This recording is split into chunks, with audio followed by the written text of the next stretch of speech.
you will recognise. It's officially called a pie, and I always used to call them cheesies. I don't know what anybody else calls them. Cheesies? Yeah. If you haven't ever seen this game, let me quickly explain. There's the board. You travel around the board. There are squares of different colours. If you land on a yellow square, you answer a yellow question. And here's the list of 6 different kinds of questions, just about as difficult as some of the ones you've had. You know, how many floors in the Empire State Building, that kind of thing. Don't know if you remember what those various categories are. G would be geography, I think. I think that looks as if it says in what country was Guillermo de Torres born. E, I think that entertainment. That could be it, yes. H, history. A, art and literature. Science and nature. Sports and leisure. Those were the ones on the original setup, if I remember rightly. Various versions of that have been produced more recently.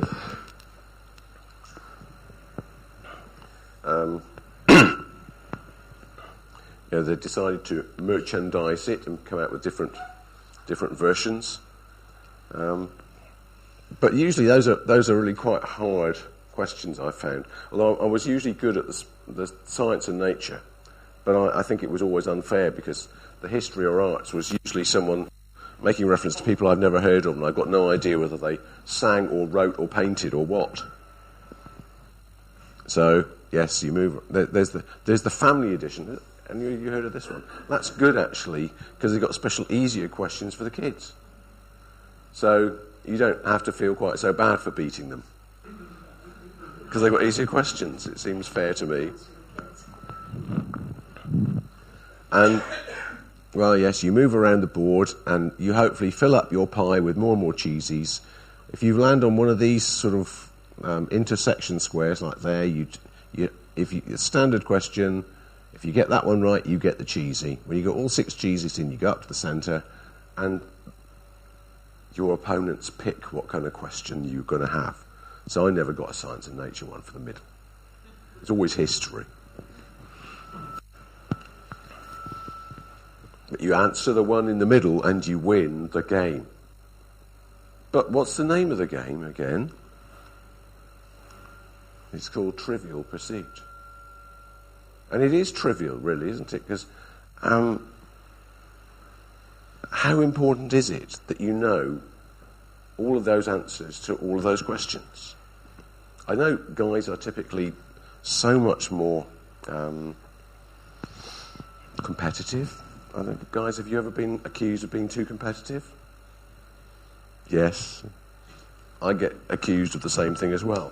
But we realise, guys, don't we, that it really doesn't matter. To come second or even 6th is not a serious tragedy.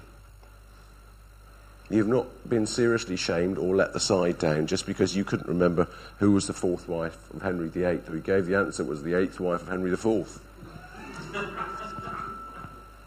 I don't know what it is about quizzes, though, but they do catch on. Whether it's the light-hearted questions in this one, question of sport. And goodness, doesn't this take you back to the BBC TV box set with David Coleman, Emlyn Hughes, and Bill Beaumont?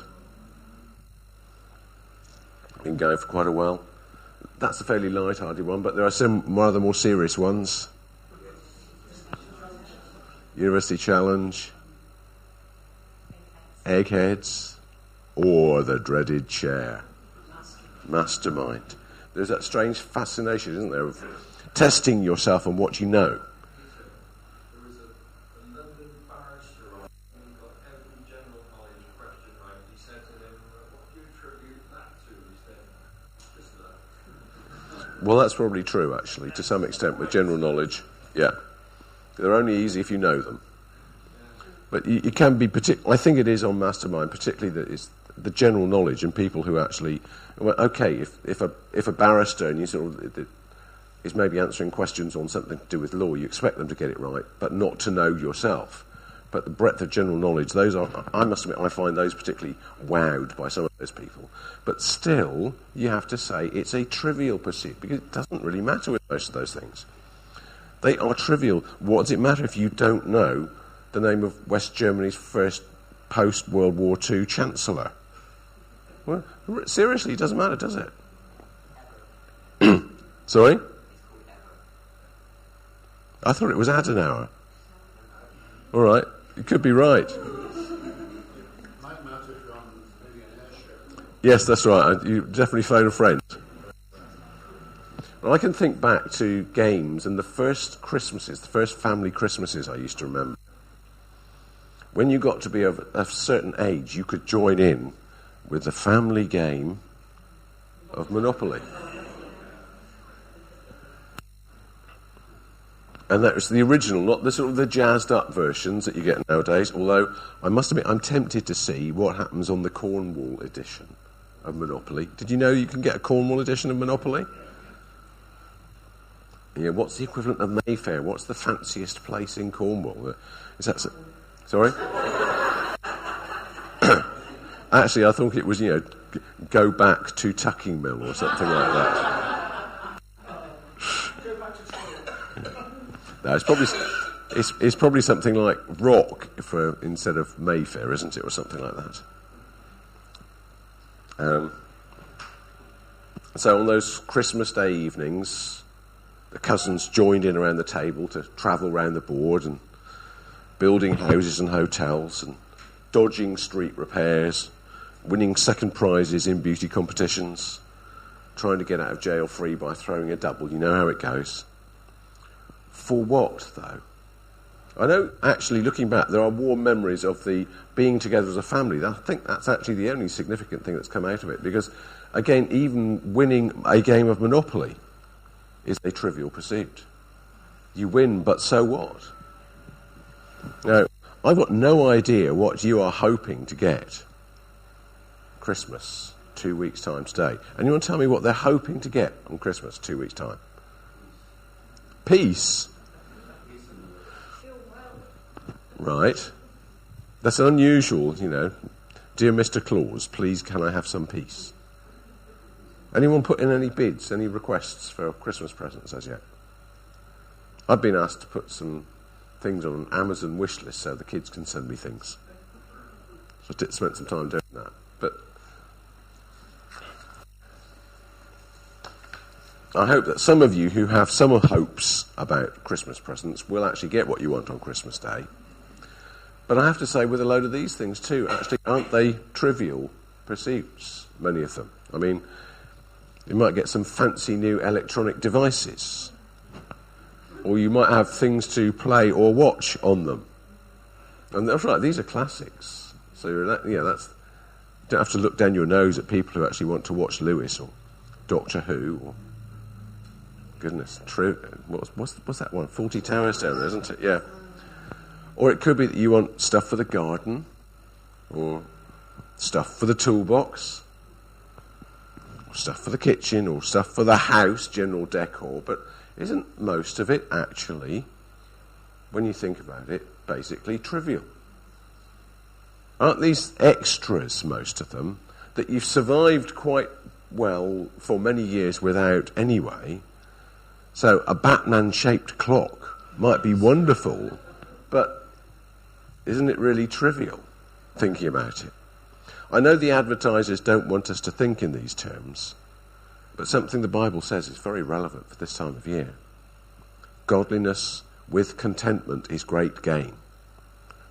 For we brought nothing into the world, and we cannot take anything out of the world. But if we have food and clothing, with these we will be content. Now, does that mean I'm suggesting we should opt for a rather bland and perhaps boring kind of existence? Basic food and clothing, and that's it.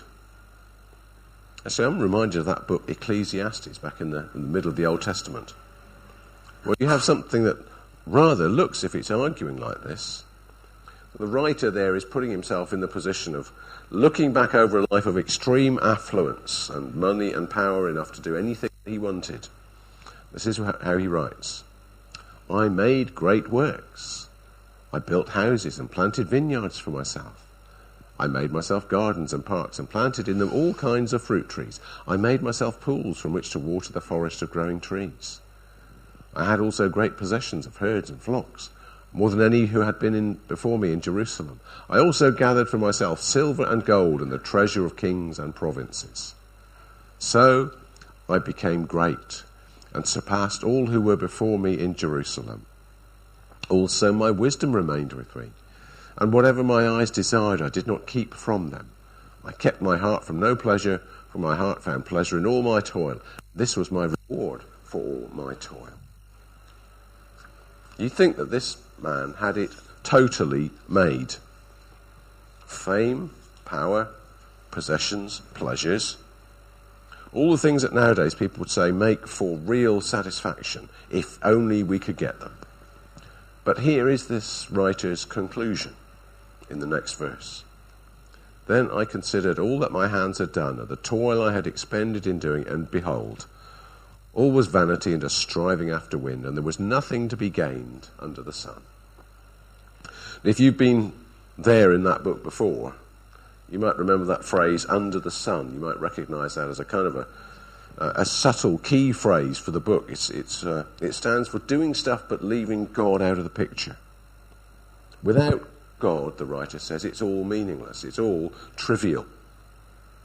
Without God to make sense and meaning of it, to give it a purpose, it's a trivial pursuit. And all of those presents that you're maybe hoping for this year, they will maybe make you happy for a while, but they'll bring you no lasting satisfaction if you've taken the Christ out of Christmas. So what does make sense? Would just not wanting stuff be the answer? Because if that's the case, then maybe the Buddhist approach to life might be right. Eliminate desire, and you end up with contentment and peace. And maybe not a whole lot of excitement or positive joy either, I wonder. But that's not the Christian answer. Jesus does not tell us to want less things, or to want things less. Rather, it's a question of wanting the best things far more.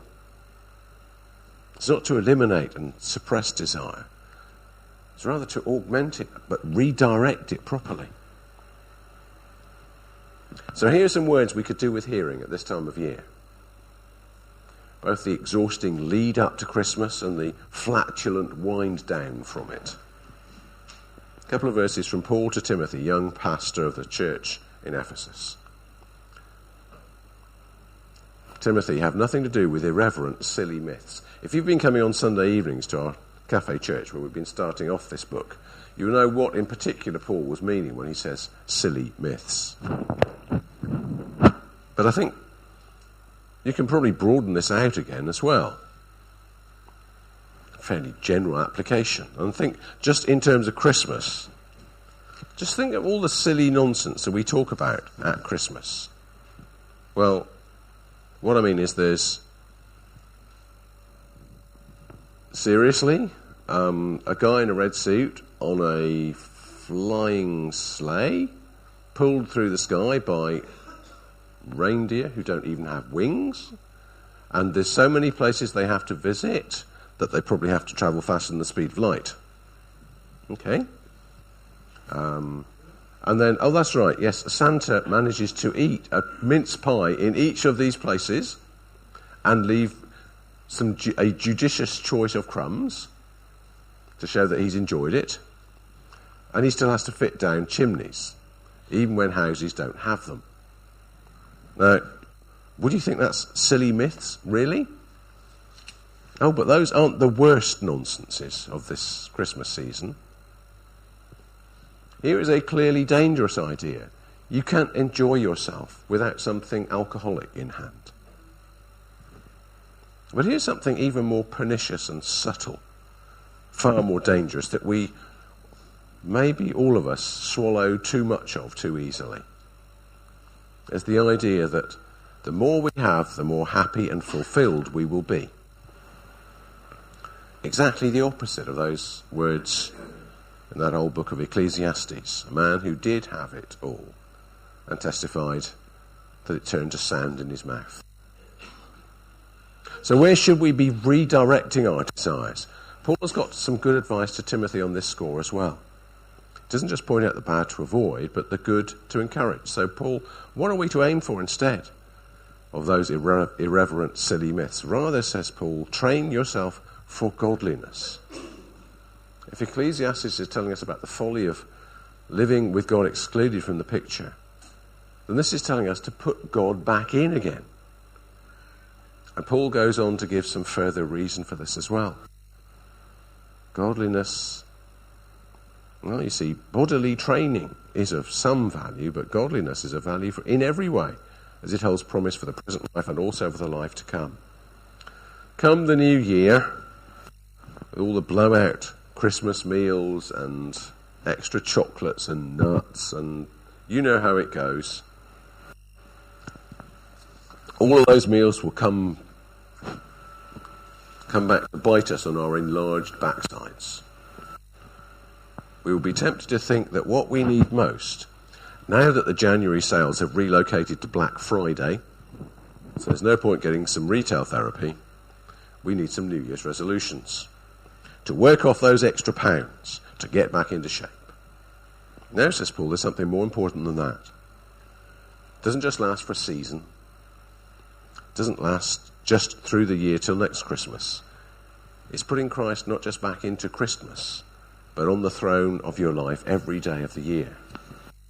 Every year of your life. Godliness is of value in every way, as it holds promise for the present life and also for the life to come. Folks, what are you aiming to follow this Christmas and on through into 2017? Is it something you'll eventually look back on and label as something frivolous, something useless, something distracting from the real meaning, the real understanding, the real enjoyment of life, a trivial pursuit? Or will it be something that will prove worthwhile in the biggest scheme of things? Promise for the present life and also for the life to come. Because remember, Jesus said, the thief comes only to steal and kill and destroy. I came that they, that's his sheep in that context, may have life and have it abundantly. I am the good shepherd. This is how they get this life. The good shepherd lays down his life for the sheep. If you want the most worthwhile pursuit of all, it's time you started following Jesus Christ. In fact, don't wait for 2017. You can start now and get ready for your first real Christmas.